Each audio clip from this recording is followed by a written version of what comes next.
सो बच्चा लोग, we were doing the chapter of amines और हमने अमीन्स की प्रिपरेशन पिछली बार की थी। आज हम अमीन्स की प्रॉपर्टीज की तरफ चलेंगे बेटा।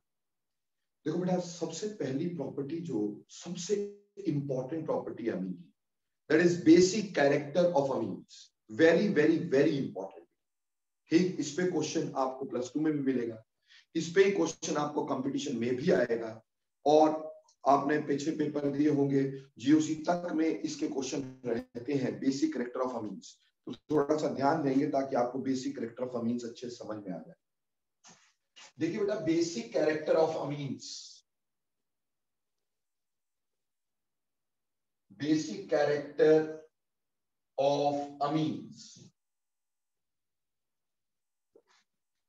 जैसा कि आपको पता है कि अमीन जो होते हैं उसमें नाइट्रोजन के ऊपर लोन पेयर रहता है, और इस वजह से ये लोन पेयर आसानी से दे सकता है और प्रोटोन को एक्सेप्ट भी कर सकते हैं। हेंस प्रोटोन को एक्सेप्ट करने वाले भी क्या होते हैं, बेस होते हैं, लोन पेयर देने वाले भी क्या होते हैं, बेस होते हैं। तो definitely amines are basic in nature. अब जब हम बेसिक नेचर ऑफ अमीन पढ़ेंगे तो देखो बेटा, हमारे पास 3 तरह के अमीन हम सबसे पहले लेंगे। पहला अमीन हो गया RNHH। अब ये बताओ, ये प्राइमरी है कि सेकेंडरी है कि टर्शियरी है? ऑब्वियसली यहां नाइट्रोजन का एक H रिप्लेस हुआ है, सो this is primary amine, this is primary amine, तो ये प्राइमरी अमीन हो गया। ऐसे एक सेकेंडरी अमीन लेते हैं RNRH, so this one is a secondary amine, ये सेकेंडरी अमीन है। ऐसे बेटे टर्शियरी अमीन की बात करेंगे तो RN, यहां पे भी R, यहां पे भी R, और ये हमारा टर्शियरी अमीन है। देखो बेटा, अमीन का जो बेसिक कैरेक्टर है this certainly depends upon the medium in which amine is taken. Medium बहुत इंपॉर्टेंट है इसके बेसिक कैरेक्टर को बताने के लिए। ठीक, इसलिए सबसे पहले हम बात करेंगे इन aprotic medium, aprotic medium. See, what do you mean by aprotic medium? Aprotic medium का मतलब क्या है बेटा? एप्रोटिक मीडियम का मतलब हुआ कि जहां से हमें प्रोटोन नहीं मिलता, which do not give us proton। जैसे कि बेटे अगर हम बात करें ईथर की, या फिर ईथर, या बात करें बेंजीन,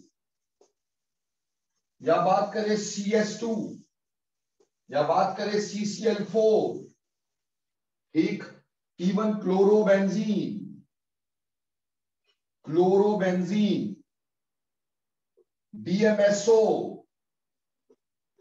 DMF, ये सारे एप्रोटिक मीडियम है जो प्रोटोन हमें नहीं देते, तो दीज आर एप्रोटिक मीडियम्स। ठीक है बच्चे। अब एप्रोटिक मीडियम में क्या होता है कि प्रोटोन नहीं मिलना है तो अमीन सिर्फ लोन पेयर देते हैं, अमीन सिर्फ लोन पेयर देते हैं। तो यहां amines act as, amines act as Lewis base, Lewis base. Lewis base का मतलब which donates electron pair, which donates electron pair, जो इलेक्ट्रॉन पेयर देते हैं। ठीक है, अब इलेक्ट्रॉन पेयर कौन देगा बेटा? DMF स्वाति होता है dimethyl formamide, DMF is dimethyl formamide. ठीक है बच्चे। और DMSO होता है डाइमिथाइल सल्फॉक्साइड, ठीक, DMSO डाइमिथाइल सल्फॉक्साइड, ठीक, और DMF डाइमिथाइल फॉर्मामाइड। यहां पे अमीन एक्ट एज लुईस बेस, यानी इलेक्ट्रॉन देने का काम करते हैं। अब बेटा जैसा कि हम जानते हैं इलेक्ट्रॉन वो आसानी से दे सकता है जिस पे रिलीजिंग ग्रुप लगे, तो यहां पे हमारा जो कैरेक्टर है that will be based on inductive effect according to plus I effect of alkyl groups। Alkyl groups का यहां प्लस इफेक्ट देखा जाएगा, तो यहां एक अल्काइल ग्रुप है जो इलेक्ट्रॉन दे रहा है, ठीक, यहां पे ये भी प्लस आई वाला है ये भी प्लस आई वाला है, ये भी इलेक्ट्रॉन देगा, ये भी इलेक्ट्रॉन देगा। यहां पे ये भी प्लस आई वाला है, ये भी प्लस आई वाला है, और ये भी प्लस आई वाला है, ये भी इलेक्ट्रॉन देगा, ये भी इलेक्ट्रॉन देगा, ये भी इलेक्ट्रॉन देगा। तो यहां इलेक्ट्रॉन डेंसिटी सबसे ज्यादा होगी। तो ऑब्वियसली यहां पे सबसे आसानी से इलेक्ट्रॉन कौन देगा? टर्शियरी। तो according to this, according to plus I effect, हमारे पास tertiary should be strongest base, then secondary and then primary ones. Primary सबसे वीक होंगे, जबकि हमारे पास टर्शियरी सबसे स्ट्रॉन्गर बेस होंगे। ये आपका पहला ऑर्डर आ जाता है। बोलो बेटा, पहला ऑर्डर समझ में आया कि नहीं आया? It is very simple. Now दूसरी बात करते हैं इन प्रोटिक सॉल्वेंट्स। इन प्रोटिक सॉल्वेंट्स, बेटा अगर प्रोटिक सॉल्वेंट्स की बात करें, अब प्रोटिक सॉल्वेंट कौन से हुए? पहला तो ए प्रोटिक सॉल्वेंट था, अभी प्रोटिक सॉल्वेंट कौन से हुए? बेटा प्रोटिक सॉल्वेंट वो होते हैं जो प्रोटॉन देते हैं, जो H पॉजिटिव देते हैं।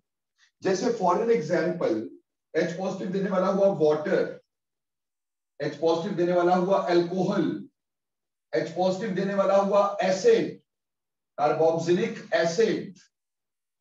अब इन सब में जो अमीन प्रोटॉन ले सकते हैं, ये प्रोटॉन देंगे, अमीन प्रोटॉन लेंगे।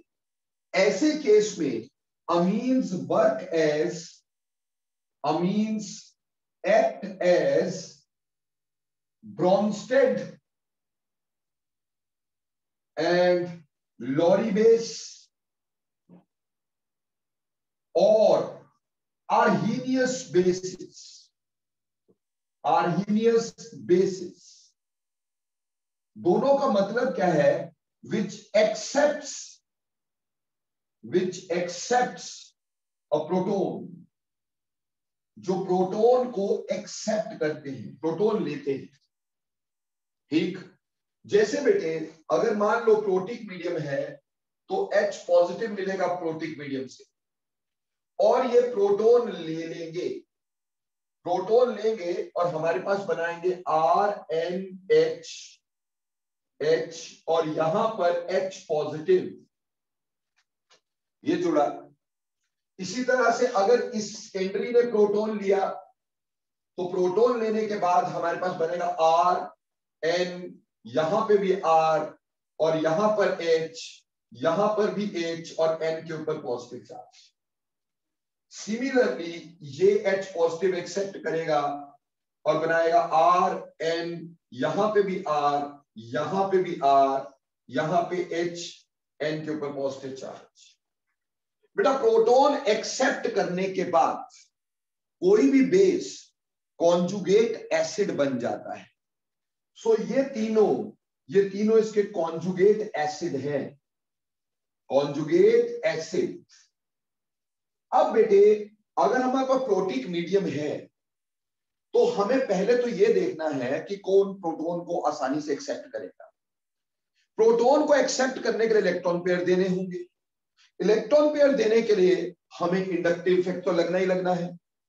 तो according to inductive effect, plus I effect, अगर मैं प्लस आई इफेक्ट लेता हूं तो प्लस आई इफेक्ट टर्शियरी में सबसे ज्यादा है, सेकेंडरी में कम है, प्राइमरी में सबसे कम है। तो ऑर्डर हमारा आना चाहिए tertiary is greater then secondary is greater then primary. ये ऑर्डर आना चाहिए था, जो कि पहले भी था। लेकिन यहां पर एक बात और भी होगी कि जब ये प्रोटॉन को एक्सेप्ट करेंगे तो बेटे इनको स्टीरिक हिंड्रेंस भी फेस करनी होगी। इन अल्काइल ग्रुप्स की स्टीरिक हिंड्रेंस भी फेस करनी होगी। जब ये प्रोटॉन आएगा तो इसकी स्टीरिक हिंड्रेंस भी होगी। अब अगर मैं स्टीरिक हिंड्रेंस देखता हूं अकॉर्डिंग टू स्टीरिक फैक्टर यानी स्टीरिक हिंड्रेंस, अब मुझे बताओ यहां पे स्टीरिक हिंड्रेंस सबसे ज्यादा किस अमीन में मिलेगी प्रोटॉन को? ऑब्वियसली टर्शियरी अमीन में 3 बल्कि ग्रुप होंगे, तो टर्शियरी में स्टीरिक हिंड्रेंस मैक्सिमम होगी और प्राइमरी में स्टीरिक हिंड्रेंस मिनिमम होगी। इसके अकॉर्डिंगली प्रोटॉन एक्सेप्ट करना प्राइमरी के लिए इजी है, टर्शरी के लिए मुश्किल है, क्योंकि टर्शरी में स्टीरिक हिंड्रेंस बहुत ज्यादा होगी। इसलिए according to this factor the order में be primary is to secondary is greater than tertiary, क्योंकि टर्शरी में मैक्सिमम स्टीरिक हिंड्रेंस है, इसलिए टर्शरी का प्रोटॉन एक्सेप्ट करना थोड़ा मुश्किल होगा। लेकिन बेटा प्रोटिक मीडियम में एक और फैक्टर आएगा जिसको हम सॉल्वेशन बोलेंगे, according to solvation factor. Solvation यानी वाटर के केस में हम उसको हाइड्रेशन बोल देते हैं। जैसे अगर वाटर एज अ मीडियम होगा तो हमारे पास वाटर मॉलिक्यूल, अगर वाटर एज अ मीडियम होगा तो वाटर मॉलिक्यूल यूं इसके आसपास इकट्ठे हो जाएंगे बेटा जी। और आप ध्यान दें कि अगर आपका प्राइमरी का कॉन्जुगेट एसिड है, उसमें ये Hb हाइड्रोजन बॉन्ड बनाएगा, ये Hb हाइड्रोजन बॉन्ड बनाएगा, ये Hb हाइड्रोजन बॉन्ड बनाएगा, ठीक। वेरे सेकेंडरी में सिर्फ एक ये H हाइड्रोजन बॉन्ड बनाएगा या फिर ये H हाइड्रोजन बॉन्ड बनाएगा, ठीक। और टर्शरी में सिर्फ एक ही हाइड्रोजन है तो सिर्फ एक ही जगह से हाइड्रोजन बॉन्ड बनेगा।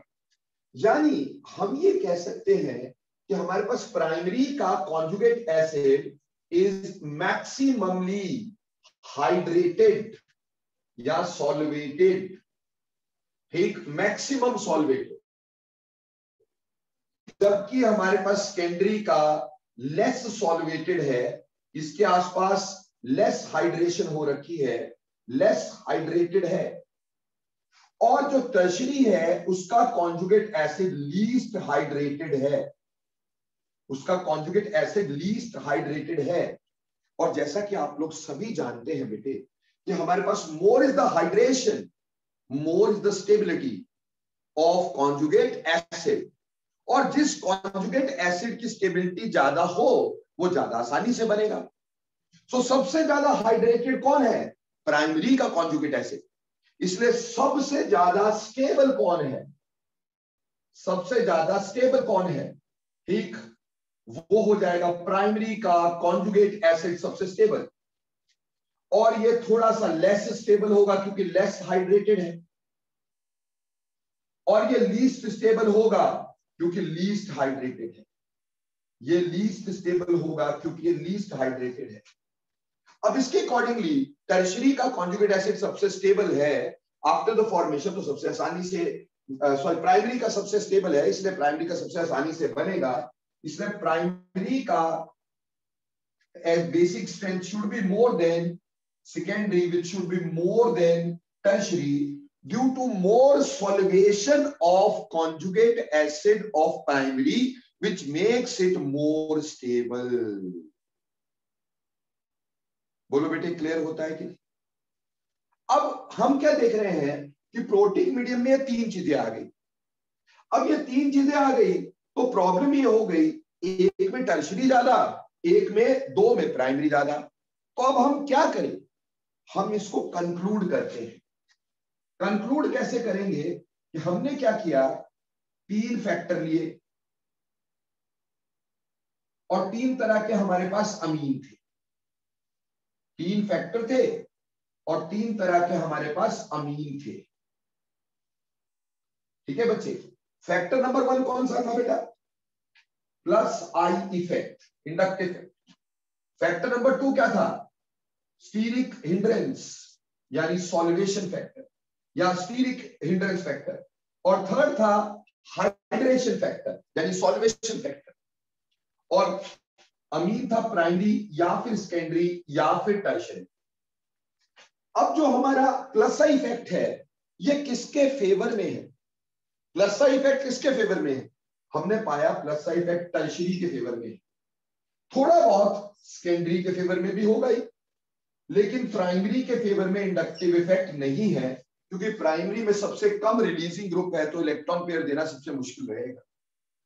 स्टीरिक फैक्टर, जो स्टीरिक फैक्टर है वो प्राइमरी के फेवर में है। चलो सेकेंडरी में भी एक साइड एच है तो थोड़ी सी स्टीरिक हिंड्रेंस कम होगी तो इसके फेवर में भी है, लेकिन टर्शियरी के फेवर में बिल्कुल भी नहीं है स्टीरिक फैक्टर। अब रही बात सॉल्वेशन फैक्टर या हाइड्रेशन फैक्टर। बेटा हाइड्रेशन सबसे ज्यादा किसकी, प्राइमरी की, तो प्राइमरी के फेवर में, थोड़ी बहुत सेकेंडरी के फेवर में भी है, लेकिन टर्शरी के फेवर में नहीं है। अब जरा इस जो टेबल को मैंने बनाया इसको थोड़ा ध्यान से देखें। बेटा कोई चीज समझ में आई? मजा ये आया कि यहां पे टर्शरी कह रहे थे, यहां पे प्राइमरी कह रहे थे, और हुआ क्या कि दो बिल्लियों की लड़ाई में बंदर बाजी मार गया। हुआ ये कि तीनों फैक्टर सेकेंडरी के फेवर में आ गए, तो सेकेंडरी का बेसिक करैक्टर सबसे ज्यादा हो गया। फिर दो फैक्टर किसके फेवर में आए, दो फैक्टर प्राइमरी के फेवर में आए, तो दूसरे नंबर पे प्राइमरी हो गया।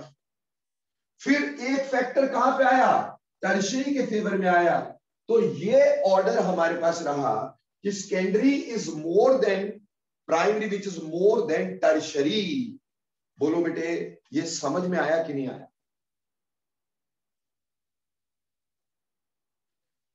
लेकिन मजे की बात बताऊं, मजे की बात यह है, ये भी तभी है इफ आर इज मिथाइल। अगर आर मिथाइल ग्रुप है तब तो ये ऑर्डर होता है। मान लो if R is larger than methyl, larger than methyl, अगर लार्ज मिथाइल अमीन्स के अलावा कोई बड़ा ग्रुप है, इथाइल ग्रुप है, प्रोपाइल ग्रुप है, तो बेटे बड़े ग्रुप का प्लस आई इफेक्ट बढ़ जाएगा। जो प्लस आई है वो हमारे पास टर्शरी के फेवर में था, तो टर्शरी के फेवर का करैक्टर बढ़ गया। और अगर बड़ा ग्रुप हुआ उसकी स्टीरिक हिंड्रेंस भी ज्यादा होगी, उसकी सॉल्वेशन भी कम होगी। अब स्टीरिक हिंड्रेंस और सॉल्वेशन किसके फेवर में थे, प्राइमरी के फेवर में। तो बेटा प्राइमरी के फेवर वाले करैक्टर्स की कंट्रीब्यूशन कम हो गई, क्योंकि सॉल्वेशन भी कम हो गई और स्टीरिक हिंड्रेंस ज्यादा हो गई। तो प्राइमरी के फेवर में जो फैक्टर है उनकी कंट्रीब्यूशन कम हो गई, जबकि टर्शरी के फेवर में जो फैक्टर था उसकी कंट्रीब्यूशन ज्यादा हो गई है। इसलिए अब जो ऑर्डर होगा उसमें सेकेंडरी तो नंबर 1 पे है ही, टर्शरी ज्यादा हो जाएगा और प्राइमरी कम हो जाएगा, क्योंकि प्राइमरी के फेवर वाले फैक्टर्स की कंट्रीब्यूशन कम हो गई है, जबकि प्लस का इफेक्ट बड़े ग्रुप का बढ़ गया है, तो टर्शरी के फेवर वाला करैक्टर बढ़ गया है। इसलिए टर्शरी का basic strength is more then the basic strength of what you can say primary amines. बोलो प्यारे बच्चों, ये ऑर्डर तीनों के तीनों हमें पानी की तरह क्लियर हुए कि नहीं? तो बेसिकली हमारे पास 3 ऑर्डर हुए। सबसे पहला ऑर्डर हमारे पास हुआ, अगर हम सबसे पहले तो मीडियम देखेंगे, और मीडियम के अकॉर्डिंगली हमारा ऑर्डर जो बना, अगर ए प्रोटिक मीडियम है तो ऑर्डर रहेगा, आपको पहले मीडियम जरूर देखना है, ठीक। अगर ए प्रोटिक मीडियम हुआ तो बेटे हमारे पास tertiary will be stronger than secondary which is stronger than primary. But अगर प्रोटिक मीडियम हुआ तो आपको अल्काइल ग्रुप देखने हैं। अगर सारे अल्काइल ग्रुप मिथाइल हैं तो secondary is larger then primary which is larger then tertiary हो जाएगा।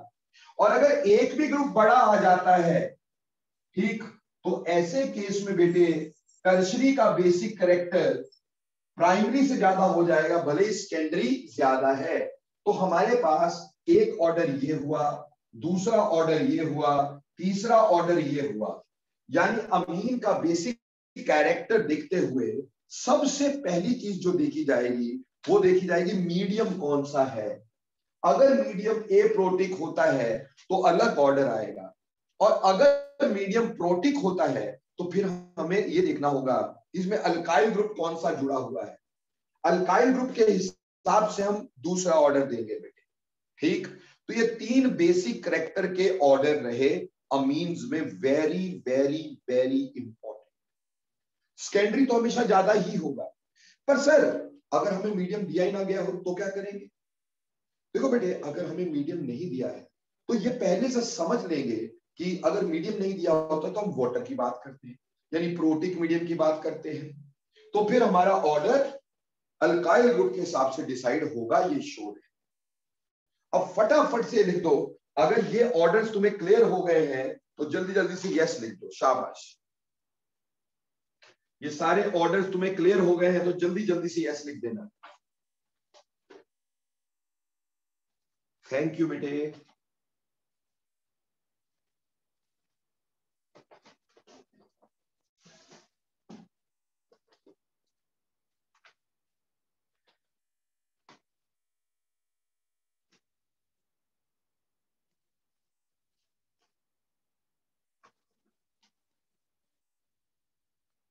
ओके, तो ये तो था प्राइमरी सेकेंडरी टर्शियरी अमीन्स, ठीक। लेकिन इसी के साथ साथ हम कुछ और ऑर्डर्स के बारे में भी डिस्कस करते हैं आपके साथ, ताकि आपको अच्छे से क्लियर हो सके, ठीक। ये मिटा दूं जी, have you done this? Okay,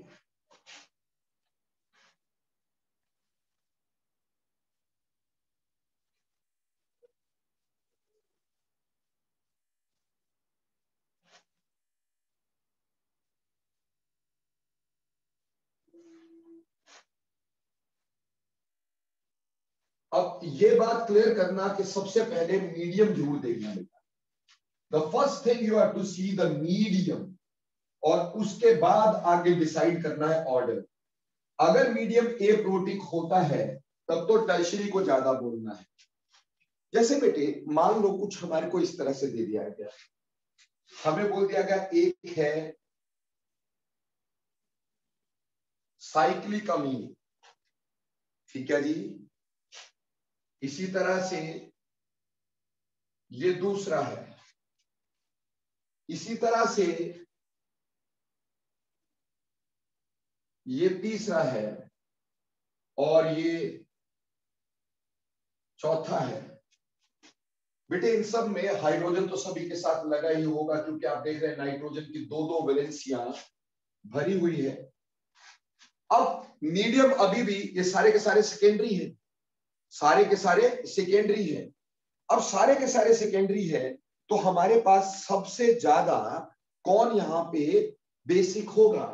obviously जहां अल्काइल ग्रुप ज्यादा लगे होंगे, यहां अल्काइल ग्रुप 1 2 3 4 5, 5 अल्काइल ग्रुप, यहाँ 1 2 3 4, 4 अल्काइल ग्रुप, यहाँ 1 2 3।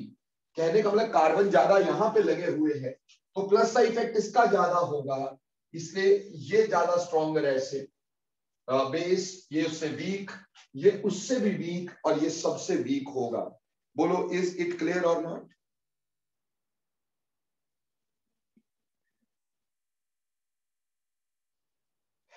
इसी तरह से प्यारे बच्चों, अगर मान लो दो टर्शियरी की बात करें, दो टर्शियरी की बात करते हैं, एक हमारे पास इथाइल ग्रुप ये लगा है, एक ये है, यानी नाइट्रोजन का तीनों इथाइल ग्रुप लगे हैं, और एक हमारे पास इस तरह का कंपाउंड है,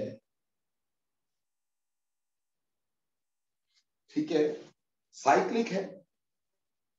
अब बेटे जी इसमें अगर ध्यान दें तो बेसिक बात क्या होगी कि हमारे पास ये भी टर्शियरी है, ये भी टर्शियरी है, पर इसमें हमारे पास बेसिक कैरेक्टर नॉन साइक्लिक का ज्यादा और साइक्लिक का कम होगा। ऐसा क्यों होगा? वेरी सिंपल है कि जब ये प्रोटॉन को एक्सेप्ट करेगा, ठीक है जी, प्रोटॉन को एक्सेप्ट करेगा, यहां पे एक्सेप्ट करेगा, तो जब यहां पे एक्सेप्ट करेगा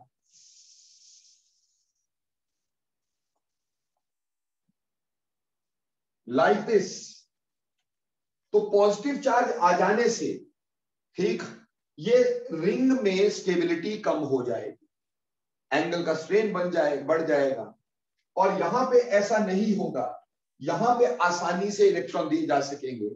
तो ए साइक्लिक वन जो है इस तरह के बाईसाइक्लिक कंपाउंड से ज्यादा बेसिक कहलाएगा, it will be more basic. बोलो बेटे क्लियर और नॉट? अगला देखिए, अगला मान लो मेरे पास है CH3 CH2 NH2, ठीक है जी। दूसरा है CH3 CH double bond NH, आइमीन, ये अमीन, ये आइमीन, और तीसरा मान लो CH3 ट्रिपल बॉन्ड N यानी साइनाइड्स। अब ऑब्वियसली ये अमीन है, ये आइमीन कहलाता है, और ये नाइट्राइल्स होते हैं जैसे कि आपको पता है। अब इलेक्ट्रॉन तो नाइट्रोजन ने ही देने हैं, तो इसमें हम अगर ध्यान दें तो हमें यह समझ में आएगा कि यहां वाला नाइट्रोजन जो है वो sp3 हाइब्रिडाइज्ड है, जबकि यहां वाला नाइट्रोजन जो है वो sp2 हाइब्रिडाइज्ड है, और यहां वाला नाइट्रोजन जो है वो sp हाइब्रिडाइज्ड है। तो आपको ये तो पता ही है कि more is the s character, more is the s character, more is electronegativity, so electrons are tightly held. तो इसके इलेक्ट्रॉन टाइटली हेल्ड होंगे, जबकि इसके लेस टाइटली और इसके लीस्ट टाइटली। तो सबसे आसानी से कौन देगा? Amines are more basic than that of imines which are more basic than nitriles. Got it और नॉट? समझ में आ गया होगा बच्चों को। इसी तरह से बेटे अगर मान लो मेरे पास इस तरह का है,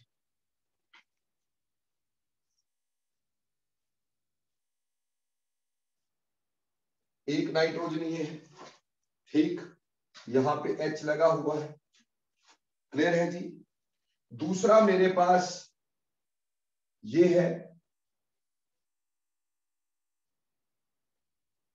ठीक है जी। तीसरा मेरे पास ये है,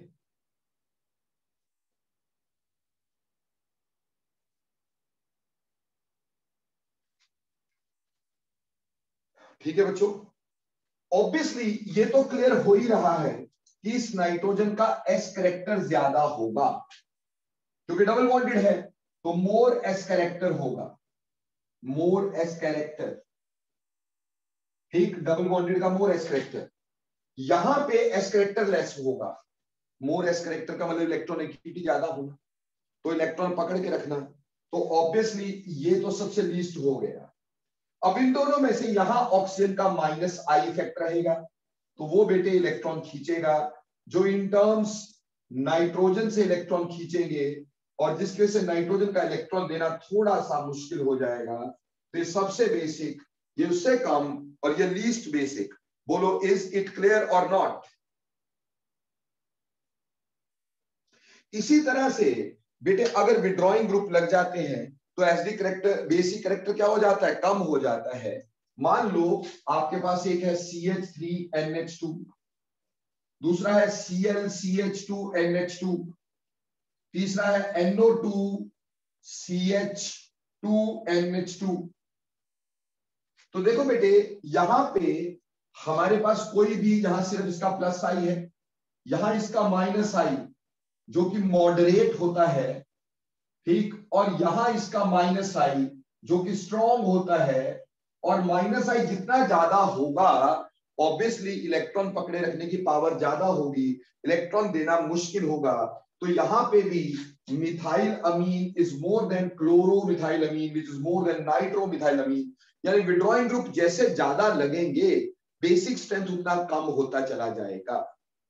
इसी तरह से अगर मान लो हमने एक लिखा ClCH2NH2, दूसरा लिखा Cl2CHNH2, तीसरा लिखा Cl3CNONH2। तो बेटे यहां पे एक ही क्लोरीन लगा है, तो सिर्फ एक प्लस आई एक माइनस आई इफेक्ट होगा, ठीक। यहां पे दो माइनस आई इफेक्ट होंगे क्लोरीन के, यहां तीन माइनस आई इफेक्ट होंगे क्लोरीन के। और माइनस आई यानी विड्रॉइंग, विड्रॉइंग हमेशा बेसिक कैरेक्टर को कम करेगा, तो automatically the order goes like this. बोलो बेटे क्लियर हो रहा है सारा कुछ? सारा कुछ क्लियर हो गया? Okay, very well done. अब ये तो हमारे पास था बेटा बेसिक कैरेक्टर ऑफ एलिफेटिक अमीन। अब बेसिक कैरेक्टर एलिफेटिक अमीन से थोड़ा आगे चलते हैं, टुवर्ड्स एरोमेटिक अमीन की बात करते हैं। ये एलिफेटिक अमीन के बारे में हमने पढ़ लिया, अब हम एरोमेटिक अमीन्स की बात करेंगे। तो इसको मिटा दो बच्चा लोग।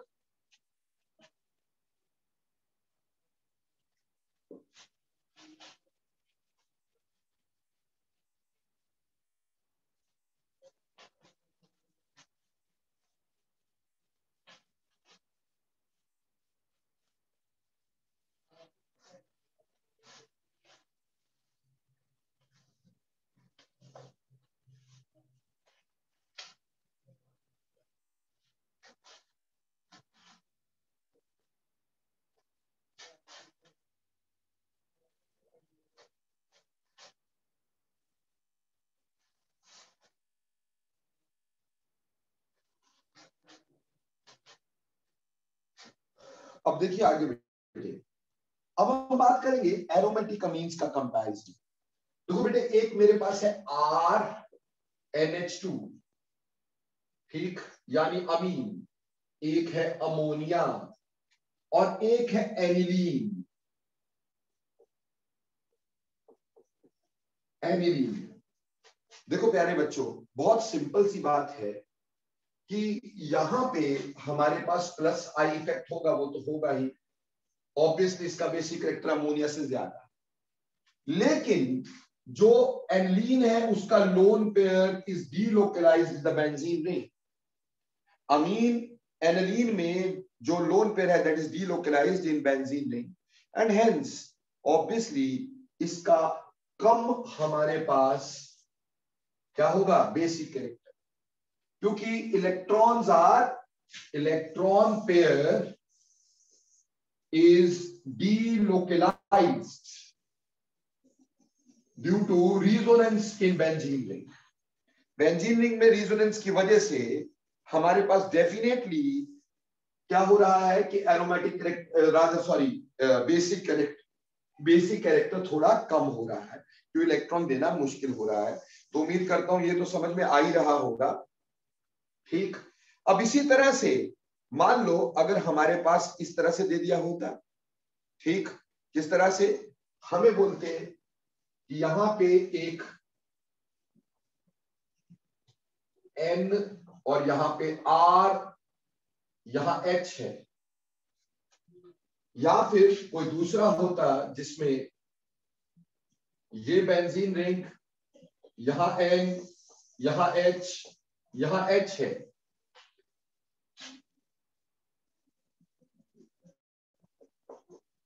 ठीक, ये एनिलीन और ये सेकेंडरी।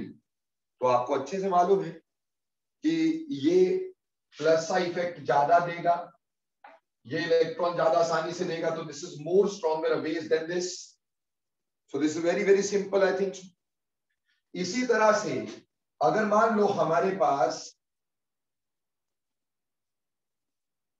N और यहां CH3 का होल ट्वाइस, ठीक, या फिर हमारे पास बेंजीन रिंग, यहां NHCH3 हो, और या फिर एनिलीन हो। अब more are the releasing groups, more is the basic strength. जितना रिलीजिंग ग्रुप ज्यादा, बेसिक स्ट्रेंथ ज्यादा, तो इसमें दो रिलीजिंग ग्रुप ज्यादा बेसिक, कम बेसिक, लीस्ट बेसिक। ठीक है बच्चा लोग, क्लियर। इसी तरह से अगर मान लो एक मेरे पास एनिलीन है और दूसरा मेरे पास इसी में एक बेंजीन रिंग और लगा है, ठीक, और तीसरा जिसमें तीनों ही बेंजीन रिंग लगे हुए हैं, एक,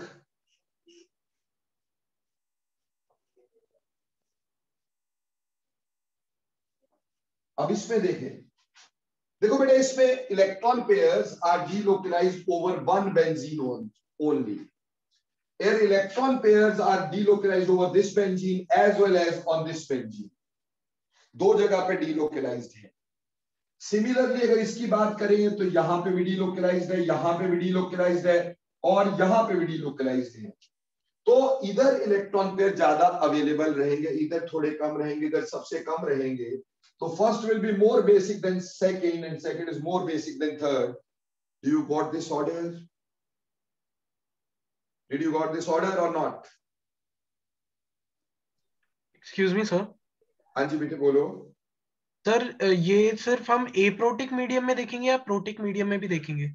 मेरे प्यारे बच्चे, तो किसी भी मीडियम में होगा, ऐसे ही होगा ना, ठीक। सर फिर प्रोटिक मीडियम में स्टेरिक हिंड्रेंस नहीं आएगा जो बाकी आर ग्रुप्स लगेंगे? नहीं बेटे, देख मेरे बच्चे, वो बिल्कुल सही है, पर पहले इलेक्ट्रॉन पेयर कोई देगा तभी तो हम आगे देखेंगे ना बच्चे। Yes sir. तो इलेक्ट्रॉन रिलीजिंग ग्रुप अगर मान लो हमारे पास डीलोकलाइजेशन है, तो इलेक्ट्रॉन इजीली अवेलेबल ही नहीं है, तो देगा कैसे कोई, ठीक। Okay sir, got it. हम इसको एज इट इज देखते हैं, मीडियम की कोई खास प्रॉब्लम यहां पे नहीं आई अभी, ठीक, क्लियर। Yes sir. ओके, अब चलते बेटे आगे। वैसे भी ये एप्रोटिक मीडियम का ही हम काम कर रहे हैं। प्रोटिक वाले का तो पता है हमें कि प्रोटिक वाले में हम क्या करते हैं बेटा, सेकेंडरी को ज्यादा मान लेते हैं। तो ये तो वैसे भी हम एप्रोटिक मीडियम लेकर के चले हुए हैं। बोलो clear? Yes sir. Okay, now aniline में ही ग्रुप अगर लगा हो तो कैसे बेसिक स्ट्रेंथ होता है? Now this is another very very very important thing to do. Please इधर ध्यान दीजिएगा। अब हम बात कर रहे हैं basic character of aniline. Basic character of aniline. अभी हमने एरोमेटिक लिए हैं तो उसी में हम ले रहे हैं basic character of substituted aniline. Basic character of substituted aniline. Substituted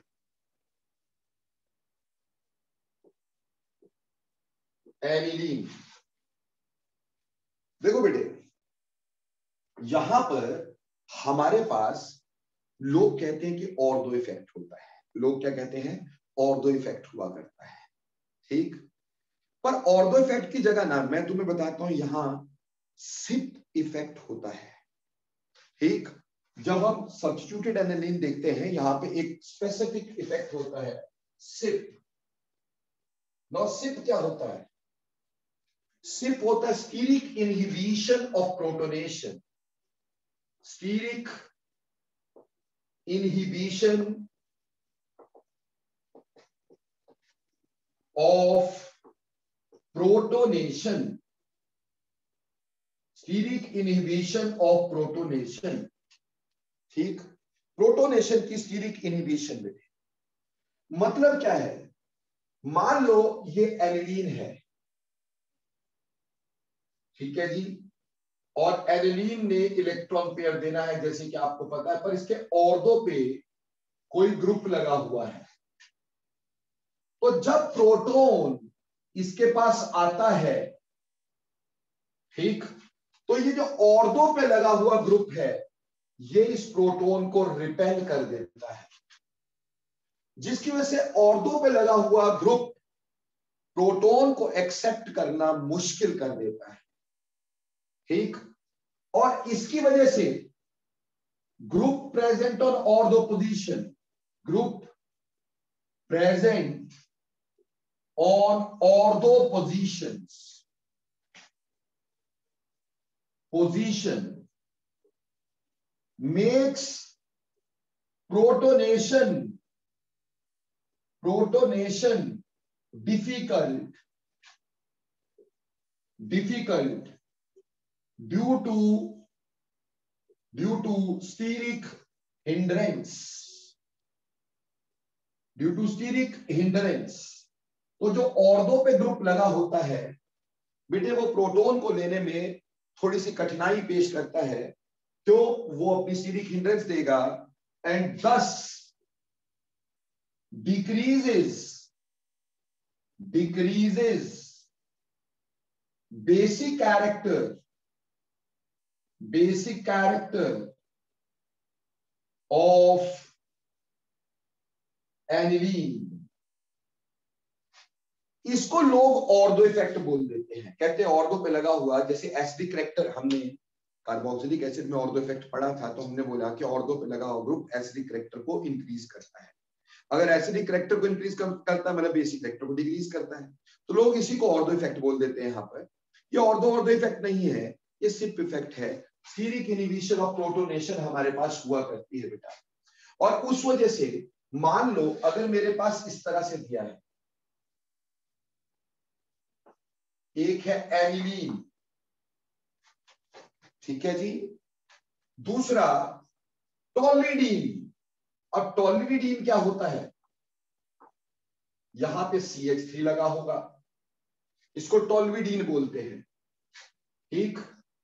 इसी तरह से ऑर्डो के बाद ये हमारे पास मेटाटोल्विडीन है, मेटा के बाद ये हमारे पास पैराटोल्विडीन है। This is paratoluidine. तो हम पहला ऑर्डर ले रहे हैं टॉल्वीडीन्स का। किसका ऑर्डर ले रहे हैं? टॉल्वीडीन्स का।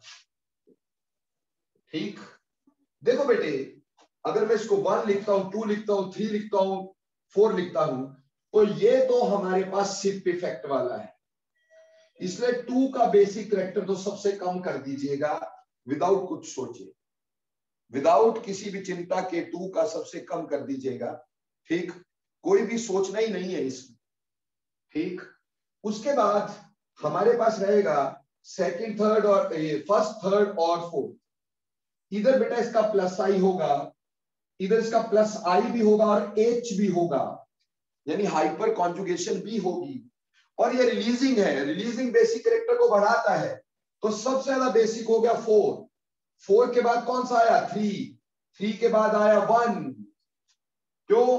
क्योंकि फोर्थ में हमारे पास एच इफेक्ट भी है, हाइपर कॉन्जुगेशन भी है और प्लस आई भी है। जबकि मेटा पे हाइपर कॉन्जुगेशन का हम यूज नहीं करते हैं, मेटा पे सिर्फ आई इफेक्ट है, और यहां सिप है, सिप की वजह से सबसे कम हो गया। बोलो ये ऑर्डर क्लियर हुआ कि नहीं हुआ बच्चे? ये टॉल्वीडीन्स का ऑर्डर था। टॉल्वीडीन्स के बाद मान लो अगर मैं यहां ऑर्डर लेता हूं नाइट्रोएनिलीन, नाइट्रोएनिलीन, तो देखो भैया मेरे पास ये एनिलीन है, दूसरा ऑर्दो नाइट्रोएनिलीन है, ठीक, तीसरा मेटा नाइट्रोएनिलीन है, और चौथा हमारे पास पैरा नाइट्रोएनिलीन है। ठीक है जी, हमें इनके ऑर्डर्स लिखवाने हैं कि इसके ऑर्डर कैसे होंगे। ठीक, इनके ऑर्डर कैसे होंगे हमें ये बताना है। देखो प्यारे बच्चों, ये 1 लिख देते हैं, ये 2 लिख देते हैं, ये 3 लिख देते हैं, 4 लिख देते हैं। यहां तो पता ही है हमें शिप इफेक्ट लेना है, और शिप इफेक्ट के चलते इसको सबसे एंड में लिखना है, उसमें कोई भी शक नहीं है, किसी तरह का भी कोई शक नहीं है, इसलिए सेकंड तो सबसे बाद में आना ही है। रही बात, अगर सेकंड से पहले हम देखना चाहेंगे, यहां पे सिर्फ माइनस आई, और यहां पे माइनस आई भी है, माइनस आर भी है, यानी विड्रॉइंग ज्यादा है, और यहां पे कोई भी विड्रॉइंग नहीं है, तो फर्स्ट सबसे ज्यादा हो गया, कोई विड्रॉइंग ही नहीं। ठीक, उसके बाद थर्ड आया, क्योंकि इसमें सिर्फ माइनस आई ऑपरेट हो रहा है। उसके बाद फोर्थ आया, क्योंकि उसमें minus I minus R operate हो रहा है, और सेकंड शिप की वजह से सबसे कम हो जाएगा। तो उम्मीद करता हूं ये बात भी आपको समझ में आ गई होगी। ये क्लियर है कि नहीं है? जल्दी यस करिएगा। ओके, इसी तरह से प्यारे बच्चों, ये जो ऑर्डर है, सेम ऑर्डर आप ले सकते हैं अगर COHO ग्रुप लगा हो, CN ग्रुप लगा हो, CX3 ग्रुप लगा हो, ऐसा ऑर्डर सेम ले सकते हैं जब कोई विड्रॉइंग माइनस आर माइनस आई वाला ग्रुप लगता है, माइनस आर माइनस आई वाला ग्रुप लगता है, तो ऐसा ऑर्डर ले सकते हैं। ठीक, इस तरह का लग जाए, इस तरह का लग जाए, ठीक, तो इस तरह का ऑर्डर आप ले सकते हैं। वहीं पर प्यारे बच्चों, अगर हमारे पास यहां पे आ जाए क्लोरोएनिलीन्स, क्लोरोएनिलीन्स,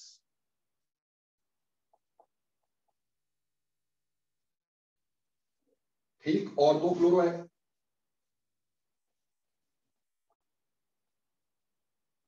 मेटा क्लोरो है, पैरा क्लोरो है। ठीक है जी, अब ये तो पता ही है भाई, यहां पे तो सिप होना है, ओके, इसको 1 2 3 4 ऐसा लिखते हैं, तो 2 सबसे पीछे रहना ही रहना है ड्यू टू सिप इफेक्ट, या जिसको लोग ऑर्डर इफेक्ट बोल रहे हैं। ठीक है जी, और दूसरे नंबर पर बेटे हमारे पास कौन सा रहेगा? दूसरे नंबर पर हमारे पास, इसमें देखिए माइनस आई, इसमें भी minus I which is dominant than plus R. ठीक है, और माइनस आई डिस्टेंस डिपेंडेंट होता है, ठीक, माइनस आई डिस्टेंस डिपेंडेंट होता है। पर एक खास बात यहाँ पे क्या है कि यहाँ तो कोई ग्रुप लगा ही नहीं है, तो नंबर 1 पे कौन सा आ गया, फर्स्ट आ गया। बोलो क्लियर हो गया कि नहीं। अब भले ही यहां माइनस आई डोमिनेंट रहता है, पर बेटे यहां थोड़ा प्लस आर तो है, और मोर ओवर ये दूर है तो इसका माइनस आई भी लेस होगा, यहां माइनस आई थोड़ा मोर होगा, क्योंकि माइनस आई जितना पास होगा उतना ज्यादा होगा। इसलिए फिर 4 के बाद थर्ड, क्योंकि थर्ड में विड्रॉइंग ग्रुप जितने ज्यादा होंगे या पास होंगे उतना बेसिक कैरेक्टर कम होगा। इस वजह से ये वाला ऑर्डर हैलोजेंस के लिए लगाएंगे। बोलो क्लियर हो गया कि नहीं हो गया, जल्दी बोलना है यस और नो। ये ऑर्डर आ गया for halogens, for halogens. Halogens के लिए हम ये वाला ऑर्डर लगा दिया है।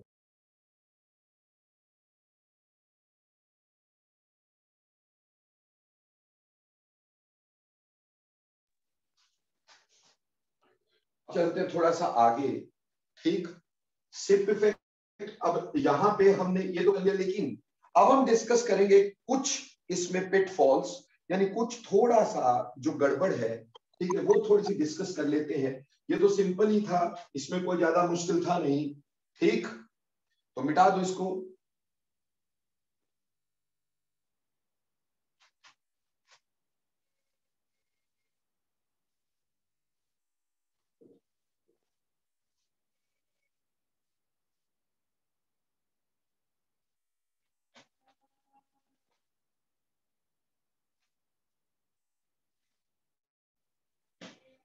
अब हम डिस्कस करना चाहते हैं इनमें बेसिक कैरेक्टर में कुछ पिटफॉल्स, ताकि हमारे पास वो गलतियां ना हो जो कॉमन लोग करते हैं। पिटफॉल्स, बेटा when you talk about pitfalls, जब आप पिटफॉल्स की बात करते हैं तो पिटफॉल में सबसे पहली बात हम लेंगे यहां पर अमीनोफिनोल्स।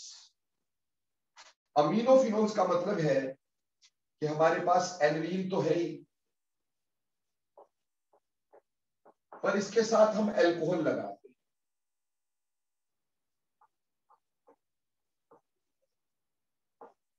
ये और दो अमीनोफिनोल हो गया।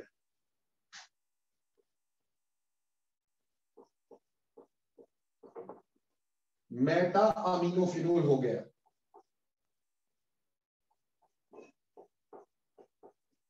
पैरा अमीनोफिनोल हो गया, ठीक है जी।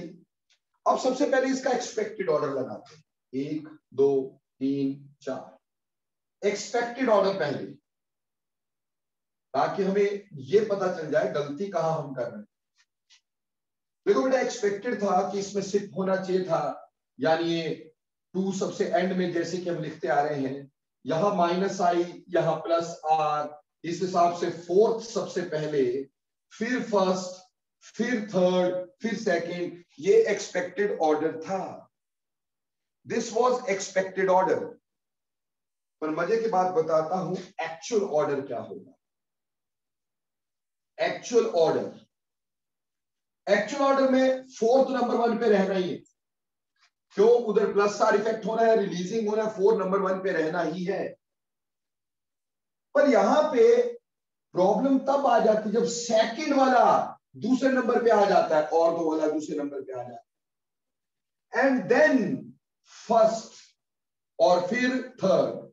यानी सिर्फ एक ही प्रॉब्लम हुई, इसमें सिप इफेक्ट नहीं हुआ, नो सिप। अब बात आती है इसमें सिप क्यों नहीं हुआ। बाकी वैसा ही ऑर्डर है पर सिप नहीं है। बस हमने यहां देखा कि ये भी प्लस आर वाला है, ये भी प्लस आर वाला है, और हम ये जानते हैं पैरा पे ज्यादा इफेक्टिव होता है यार, इसलिए पैरा वाला ज्यादा रिलीजिंग है, इसलिए पैरे वाले का बेसिक कैरेक्टर ज्यादा है और दो वाले का कम है। पर सर यहां सिप क्यों नहीं हुआ। देखो बेटे, यहां सिप नहीं हो सकता था। क्यों नहीं हो सकता था, क्योंकि जब यहां पर हमने प्रोटॉन ले लिया, ये है OH, ठीक। अब पहली बात, OH एक छोटा ग्रुप है। अब छोटा ग्रुप होने की वजह से जैसे इसने प्रोटॉन को एक्सेप्ट किया, ठीक, प्रोटॉन को एक्सेप्ट कर लिया, ऐसा बनेगा। और इसके बनने के साथ ही यहां पे इंट्रा इंट्रामॉलिक्यूलर हाइड्रोजन बॉन्ड बन जाता है। क्या बन जाता है? इंट्रामॉलिक्यूलर हाइड्रोजन बॉन्ड बन जाता है, इंट्रामॉलिक्यूलर हाइड्रोजन बॉन्ड। और इस इंट्रामॉलिक्यूलर हाइड्रोजन बॉन्ड के बनने से इसका बेसिक कैरेक्टर यहां सिर्फ नहीं हो पाता है, बल्कि बेसिक कैरेक्टर इसका काफी हद तक बढ़ जाता है। इसलिए फोर्थ में तो चलो प्लस आर था ही, इसमें प्लस आर कम होगा, लेकिन इसमें इंट्रामॉलिक्यूलर हाइड्रोजन बॉन्ड के चलते ये ऑर्डर थोड़ा सा बाकियों से अलग दिखता है। बोलो प्यारे बच्चों, बात समझ में आई कि नहीं आई? पहला पिटफॉल क्लियर हुआ कि नहीं हुआ? फर्स्ट पिटफॉल क्लियर हुआ कि नहीं हुआ? ओके, सेकंड पिटफॉल इसी तरह से हम लेके चलेंगे। अब हम बात करेंगे एनिसिडीन्स। पहले अमीनोफिनोल्स की बात की थी, अमीनोफिनोल्स। अब हम बात करेंगे एनिसिडीन्स। एनिसिडीन्स, एनिसिडीन का मतलब क्या होता है कि हमारे पास ये एनिलीन तो था ही, लेकिन इसका OCH3 लग जाए, यहां NH2, यहां OCH3, यहां पे NH2 और यहां पे OCH3, यहां NH2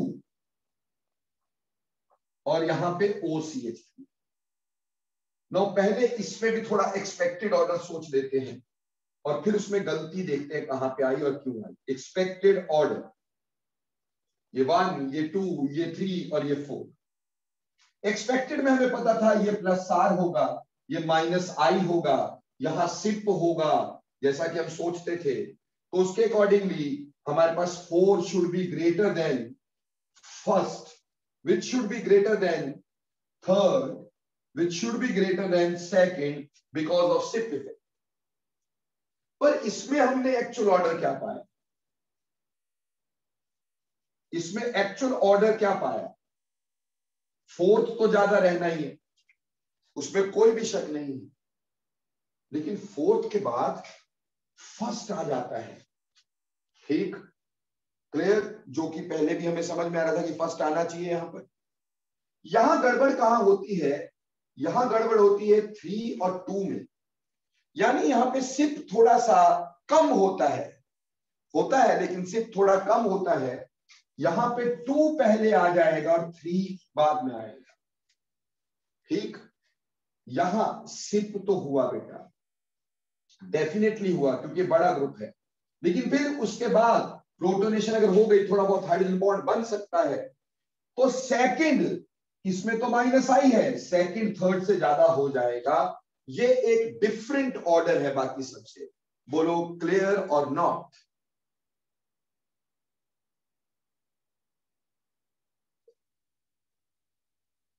ये औरों से बिल्कुल डिफरेंट ऑर्डर है बेटा।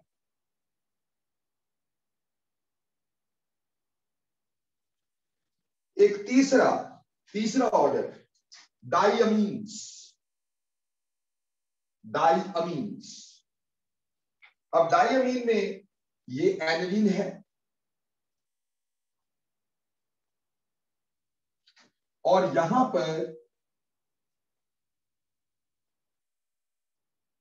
भी NH2 ही लगा है, डाइअमीन, और यहां पर भी NH2 ही लगा है, डाइअमीन, और यहां पे भी NH2 ही लगा है। ठीक, अब इसमें क्या ऑर्डर रहेगा? इसमें भी एक्सेप्शन है। इसमें ऑब्वियसली फोर्थ वाला सबसे पहले, सीधे ऑर्डर लिख रहा हूं, बिकॉज फोर्थ वाला क्यों से? प्लस आर की वजह से। हमने कार्बोक्सिलिक एसिड में भी ये पढ़ा था कि जो NH2 होता है ना, इसका माइनस आई इतना कम होता है और प्लस आर इतना ज्यादा होता है कि माइनस आई ज्यादा फर्क नहीं डालता, चाहे मेटा पे हो चाहे ना हो, तो ये रिलीजिंग ही रहता है। मेटा पे भी ये रिलीजिंग ही रहता है, बेंजीन रिंग को इलेक्ट्रॉन दे देता है, फिर बेंजीन अपने आप आगे देगी। इसलिए यहां थर्ड पहले आ जाता है बेटा, और फिर हमारे पास फर्स्ट और लास्ट में सेकंड, यानी इसमें सिप रहती है। पर एक यहां पे मोर रिलीजिंग आर की वजह से इसका -I इज डिमिनिस्ड, बल्कि ज्यादा रिलीजिंग हो जाता। तो ये थर्ड नंबर, मतलब ये तो था ही, उसके बाद मेटा वाला, मेटा के बाद अनसब्स्टिट्यूटेड, और यहां सबसे लास्ट में।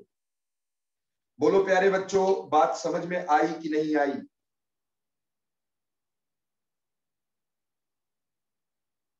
ये कंबाइंड इफेक्ट यहां पे हो जाता है -I +R एंड सिक, तीनों चीजें जोड़ करके ये हमारे पास सबसे एंड में चला जाता है।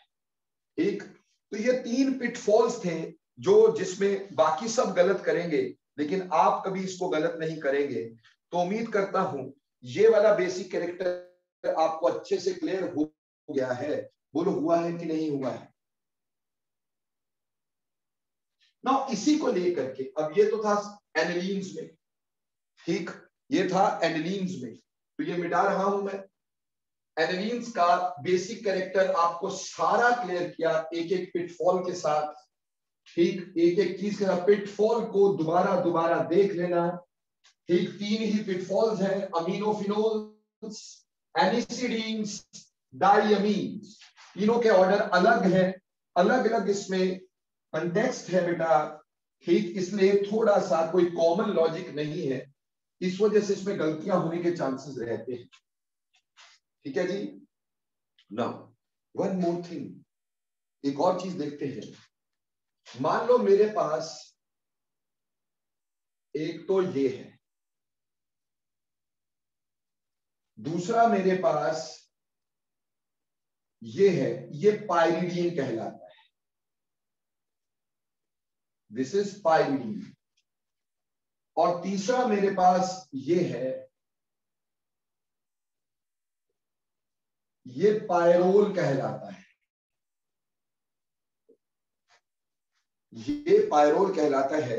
अब मुझे इसमें बेसिक स्ट्रेंथ्स के बारे में जानना है, ठीक। अब हमने इसके बेसिक स्ट्रेंथ्स के बारे में जानना है, ठीक है जी। तो चलिए जरा अपने आप सोचिए जरा एक सेकंड के लिए कि आप होते तो इसमें क्या ऑर्डर लगाते। चलो चलो शाबाश, जल्दी क्विकली करके दिखाना मुझे, बहुत ही क्विकली।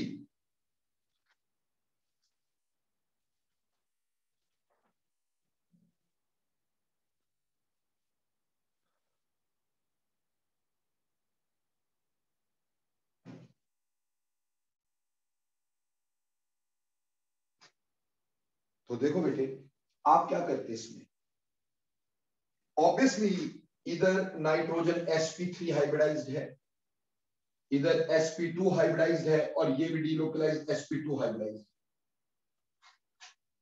ठीक। तो एक बात तो क्लियर है कि फर्स्ट सबसे ज्यादा बेसिक होगा, इसमें कोई शक नहीं।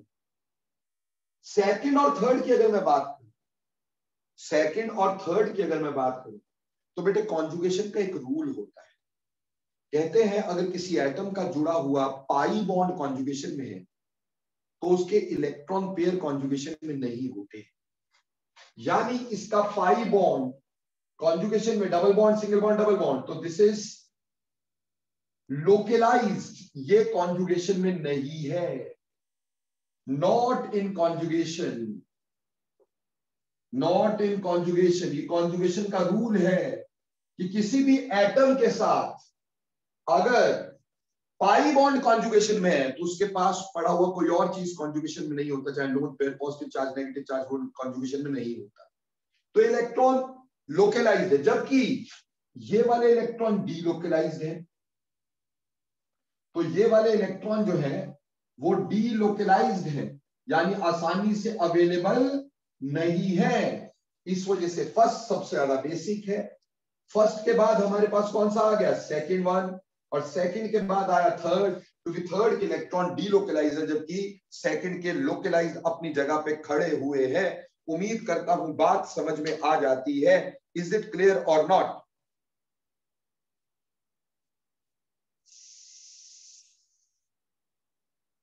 वेरी नाइस, वेरी नाइस, ठीक।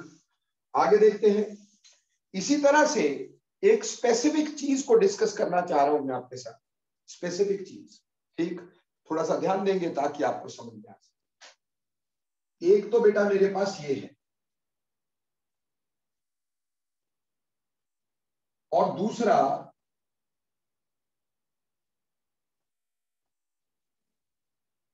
ठीक, दूसरा मेरे पास कुछ ये है।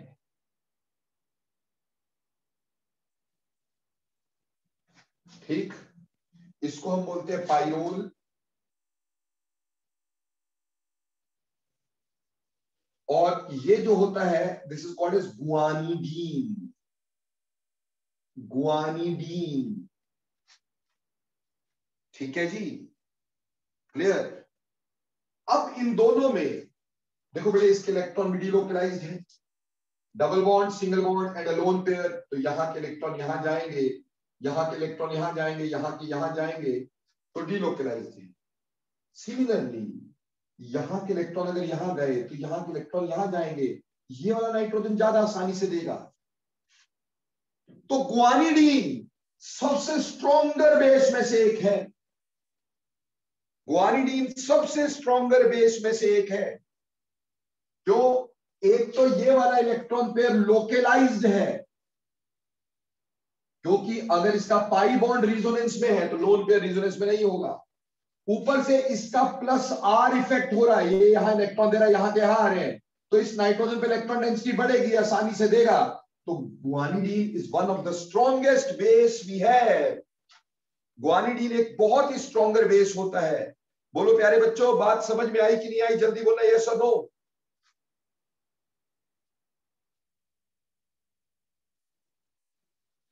बहुत ज्यादा स्ट्रॉन्गर बेस हमारे पास ये होता है। तो उम्मीद करता हूं ये तो क्लियर हो ही गया, लेकिन एक और चलते हैं, लंबा चौड़ा काम है हमारे पास, थोड़ा सा देख लेंगे।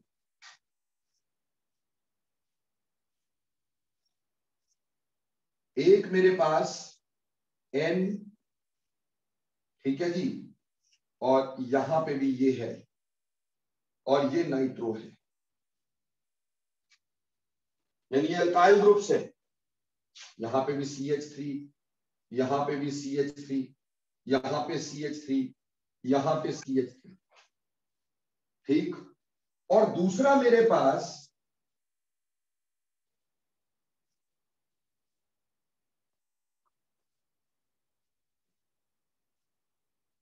ये है,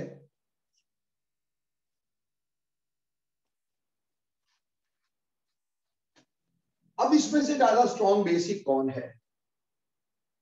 इसमें से ज्यादा स्ट्रॉन्ग बेसिक कौन है? देखो बेटे, सिंपल बात बताते हैं। एक बात तो हमारे पास ये होगा कि इसके लोन पेयर हैं, ठीक, और इधर भी इसके लोन पेयर हमने देने हैं।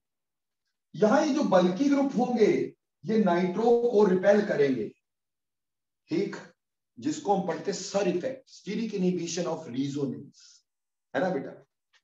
सो इस ग्रुप को रिपेल करके आउट ऑफ प्लेन ले जाएंगे। अगर ये आउट ऑफ प्लेन हुआ तो इसका -R इज डिमिनिस्ड, खत्म हो जाएगा, ठीक है। जबकि यहां पे इसका वेरी स्ट्रॉन्ग -R रहेगा, which will not be diminished at all, which will not be diminished at all. So this is steric inhibition of resonance, SIR effect. Class 1 में पढ़ाया था तुम्हें मैंने, स्टीरिक इनहिबिशन ऑफ रिजोनेंस, कि अगर ऑर्गो पे बड़े बड़े ग्रुप लगते हैं तो वो अपने ग्रुप को, दूसरे ग्रुप को क्या करता है, आउट ऑफ प्लेन कर देता है, और जिसकी वजह से उसका आर इफेक्ट खत्म हो जाता है। क्योंकि आर इफेक्ट सिर्फ तभी हो सकता है जब ग्रुप प्लेन में हो। तो ये आउट ऑफ प्लेन होने से इसका आर इफेक्ट इज डिमिनिश्ड, यानी विड्रॉइंग इफेक्ट कम हो गया, जबकि इधर आर इफेक्ट है इसका। So this becomes the stronger base than this. बोलो बेटे, क्लियर हो गया ये कि नहीं हो गया? जल्दी बोलना यस और नो।